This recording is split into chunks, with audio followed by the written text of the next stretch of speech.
Welcome to this word of hope. It's Monday, May 20th, the day after Pentecost, and Pope Francis recently instituted this as a feast day called Mary, Mother of the Church. I'd like to go back to sort of what I talked about yesterday and these gifts of the Holy Spirit, that it's more important about what God is doing in us than what God is doing through us. And that the gifts of the Holy Spirit primarily is the gift of Christ itself, Christ himself, that allows us to truly be connected to God. God with us, God around us.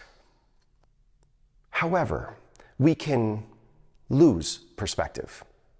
Think of Adam and Eve from the first reading today. Adam and Eve walked with God. Adam and Eve lived with God right in their midst.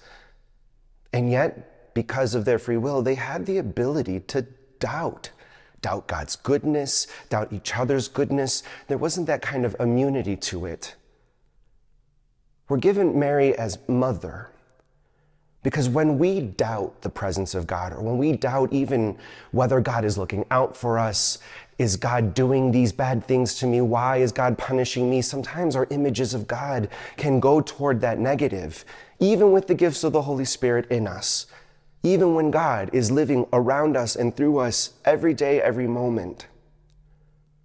The wonderful thing about Mary is that never in the history of Mary is she ever depicted, is there any account of her looking down on us or causing anybody to feel as if they were being looked down on, punished, being ashamed or shamed, or we doubt her love for us, her tenderness, her care.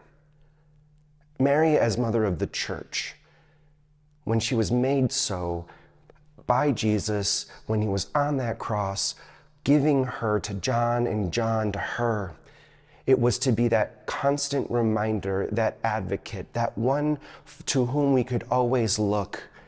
And she will always remind us of what is true.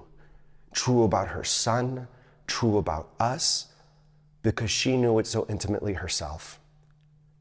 Mary, as mother of the church, is the remedy for our doubts, is the remedy for our feeling ashamed, is the remedy for the lie that Adam and Eve believed, that maybe God is not looking out for them, or they're not as good as they thought, or the other might be looking down on them. Mary reminds us through her tenderness and helps us reorient to who her son truly is, so that those gifts of the Holy Spirit can be re-alivened in us, and we can continue that mission of preaching the truth of love of God to the world.